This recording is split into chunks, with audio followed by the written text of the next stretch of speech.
Kisah Nabi Muhammad Sallallahu Alaihi Wasallam. Peristiwa Isra Mi'raj yang menakjubkan. Peristiwa Isra Mi'raj disebutkan dalam Al-Quran, Surat Al-Isra ayat 1, Surat An-Najm ayat 13 hingga 17, juga di beberapa hadis. Arti kata Isra adalah perjalanan Nabi Muhammad Sallallahu Alaihi Wasallam dari Masjidil Haram ke Masjidil Aqsa. Sedangkan arti dari Mi'raj yaitu kelanjutan dari perjalanan Nabi untuk naik ke Sidratul Muntaha, langit yang tertinggi. Tatkala Nabi Muhammad SAW sedang berada di suatu tempat bernama Al-Hijr, beliau didatangi oleh malaikat Jibril.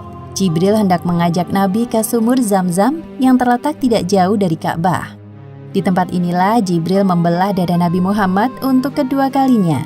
Dahulu ketika beliau masih berusia 4 tahun, Jibril pernah melakukan hal yang sama.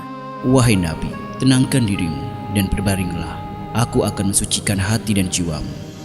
Pembelahan dada Nabi kali ini dilakukan sebagai persiapan untuk bertemu dengan Allah Subhanahu wa Ta'ala. Segala prasangka buruk yang tersimpan dalam hati beliau, meskipun hanya secuil, harus dibersihkan terlebih dahulu.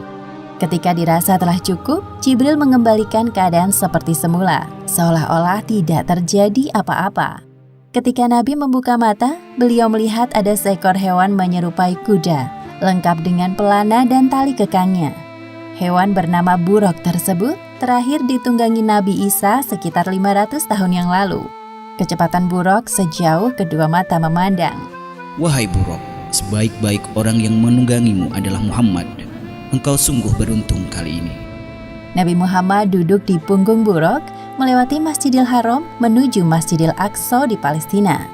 Jibril mengajak Nabi untuk sejenak melupakan kota Mekah yang penuh masalah. Perjalanan pada malam hari inilah yang disebut peristiwa Isra. Sebagaimana yang disebutkan dalam Al-Quran, Surat Al-Isra ayat 1. Maha suci Allah yang telah memperjalankan hambanya pada suatu malam dari Masjidil Haram ke Masjidil Aqsa, yang telah kami berkahi sekelilingnya agar kami perlihatkan kepadanya sebagian tanda-tanda kebesaran kami. Sesungguhnya Dia Maha mendengar lagi Maha mengetahui. Buruk melesat dengan kecepatan tinggi. Sesampainya di Masjidil Aqsa, Nabi menambatkan buruk di sebuah besi dan berjalan memasuki masjid. Lalu beliau sholat 2 rakaat. Selepas sholat, malaikat Jibril membawa 2 buah minuman ke hadapan Nabi Muhammad. Gelas pertama berisi khamr dan satunya berisi susu. Wahai Muhammad, pilihlah salah satu di antara 2 minuman ini. Ternyata Nabi Muhammad mengambil gelas yang berisi susu. Wahai Muhammad, engkau telah memilih sesuai fitrah. Setelah itu, malaikat Jibril mengajak Nabi Muhammad naik ke langit. Inilah yang disebut peristiwa Mi'raj. Hanya sekejap, Jibril dan Nabi Muhammad telah tiba di depan pintu langit pertama atau disebut juga langit dunia. Wahai penjaga pintu langit, bukalah pintunya. Siapakah engkau? Aku Jibril. Siapa yang bersamamu? Muhammad. Apakah dia telah diutus kemari? Ya, Muhammad telah diutus. Malaikat penjaga pintu langit segera membukakan pintu dan menyapa Nabi Muhammad. Selamat datang di langit dunia, wahai Muhammad. Sungguh orang terbaik telah datang. Jibril dan Nabi Muhammad memasuki langit yang pertama. Mereka berjalan melewati seorang laki-laki dengan ruh-ruh manusia di samping kanan kirinya. Ketika melihat ke arah kanan, laki-laki itu tertawa. Sedangkan ketika laki-laki itu melihat ke arah kiri, beliau tampak sedih. Siapakah laki-laki itu, wahai Jibril? Dia adalah Adam, manusia sekaligus nabi pertama di bumi.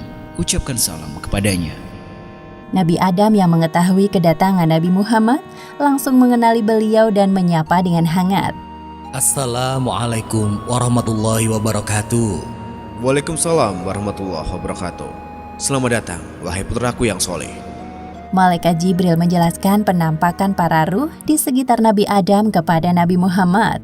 Para ruh sebelah kanan beliau adalah ruh para syuhada, sedangkan ruh yang berada di sebelah kiri beliau adalah ruh orang-orang yang sengsara. Selain itu, Nabi Muhammad juga diperlihatkan azab bagi orang yang gemar memakan harta anak yatim. Selanjutnya, Jibril mengajak Nabi Muhammad untuk naik ke langit kedua. Jibril kembali meminta izin kepada malaikat penjaga pintu langit. Terjadi percakapan yang sama seperti sebelumnya. Sungguh tamu terbaik telah datang. Di langit kedua ini, Nabi Muhammad bertemu dengan Nabi Yahya dan Nabi Isa. Jibril mengingatkan Nabi Muhammad untuk menyapa keduanya. Assalamualaikum warahmatullahi wabarakatuh. Waalaikumsalam warahmatullahi wabarakatuh. Selamat datang wahai Nabi Muhammad yang saleh. Semoga kebaikan selalu tercurahkan kepadamu. Kemudian Jibril mengajak Nabi Muhammad untuk naik ke langit ketiga. Di sana mereka bertemu dengan laki-laki yang sangat indah parasnya. Wahai Muhammad, inilah Nabi Yusuf, sapalah beliau. Assalamualaikum wahai Nabi Yusuf, aku Muhammad. Waalaikumsalam. Ya, aku telah mengenalmu, wahai Nabi Muhammad. Semoga engkau selalu diliputi kebahagiaan. Lalu mereka naik ke langit keempat dan bertemu dengan Nabi Idris. Ternyata Nabi Idris telah mendengar tentang Nabi Muhammad dan mendoakan kebaikan untuk beliau. Selamat datang wahai saudaraku yang solih, Nabi yang salih. Semoga engkau selalu dilimpahkan kesehatan untuk berdakwah kepada umatmu. Selanjutnya Jibril dan Nabi Muhammad melanjutkan perjalanan menuju langit kelima. Di sana Nabi Muhammad melihat Nabi Harun dan menyapanya. Nabi Harun menyambut beliau dan mengakui kenabian Muhammad. Ketika sampai di langit keenam, Nabi Muhammad melihat sosok Nabi Musa. Nabi Musa membalas salam dan mengakui kenabian beliau. Namun tiba-tiba Nabi Musa menangis. Jibril yang penasaran bertanya kepadanya, Wahai Musa, mengapa engkau menangis? Aku menangis karena ternyata ada nabi yang diutus setelahku, tapi umatnya lebih banyak yang masuk surga dibandingkan umatku. Setelah berpamitan dengan Nabi Musa, Jibril mengajak Nabi Muhammad untuk naik ke langit ketujuh. Di sana mereka bertemu dengan Nabi Ibrahim. Ya Rasulullah, ini adalah Nabi Ibrahim, bapak para nabi. Selamat datang wahai cucuku yang saleh. Senang sekali berjumpa denganmu. Wahai Muhammad, sampaikan kepada umatmu salam dariku. Katakan kepada mereka bahwa surga itu nyata. Tanahnya subur, ada beraneka ragam tanaman tersedia untuk memanjakan mata dan lidah mereka. Semua hal yang mereka inginkan tersedia di surga. Di langit ketujuh inilah Nabi Muhammad diperlihatkan surga. Beliau masuk ke dalamnya dan tidak berhenti untuk bertasbih memuji kebesaran Allah Subhanahu wa Ta'ala. Subhanallah, Maha Suci Allah. Seusai berkeliling surga, tibalah saatnya bagi Nabi Muhammad untuk naik ke Sidratul Muntaha. Pada momentum ini, Jibril menampakkan wujud aslinya sebagai malaikat. Wahai Rasulullah, sebentar lagi engkau akan bertemu dengan sang penciptamu. Namun, aku tidak bisa mengantarmu.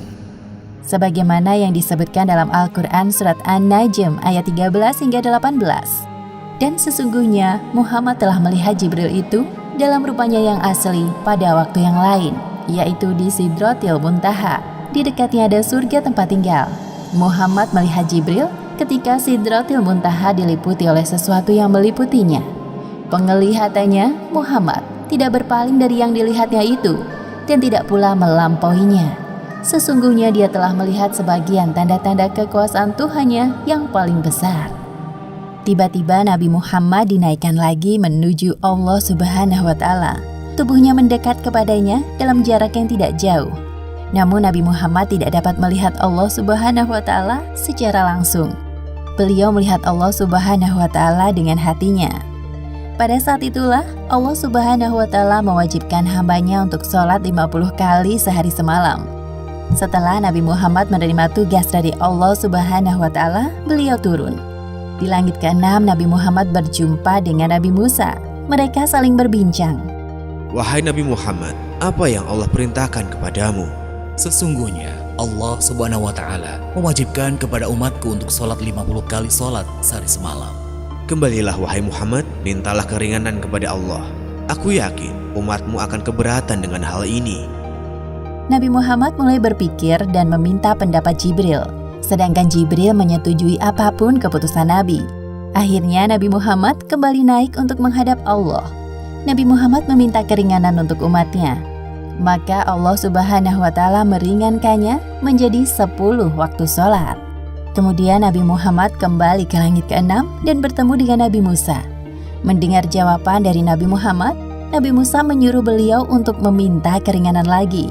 Kembalilah kepada Robmu. Aku sangat yakin umatmu tidak akan sanggup melakukannya. Nabi Muhammad kembali menghadap Allah Subhanahu wa Ta'ala. Lalu Allah Subhanahu wa Ta'ala meringankan menjadi 5 kali waktu sholat. Nabi turun lagi ke langit ke-6. Di sana Nabi Musa telah menunggu Nabi Muhammad. Nabi Musa kembali menyarankan beliau untuk kembali meminta keringanan kepada Allah Subhanahu wa Ta'ala. Wahai Nabi Musa, aku telah malu kepada Robku. Aku rela dengan keputusan ini. Kemudian Nabi Muhammad berpamitan dengan Nabi Musa dan meneruskan perjalanan. Ketika itu terdengar suara dari langit. Wahai Muhammad, engkau telah menyetujui farduku dan aku telah memberikan keringanan untuk para hambaku. Perintah sholat 5 waktu nilai pahalanya sama seperti 50 waktu dalam sehari semalam. Allah Subhanahu wa Ta'ala sangat menyukai ibadah sholat karena membuat umatnya terus ingat kepadanya. Serangkaian perjalanan Isra Mi'raj Nabi Muhammad akhirnya usai. Setibanya di Masjidil Aqsa, Malaikat Jibril menghadirkan para ruh nabi-nabi terdahulu untuk menjadi makmum sholat Nabi Muhammad. Setelah itu, Nabi Muhammad naik ke punggung buraq untuk kembali ke Mekah dan tiba di sana sebelum pagi hari. Demikianlah akhir kisah peristiwa Isra Mi'raj yang menakjubkan.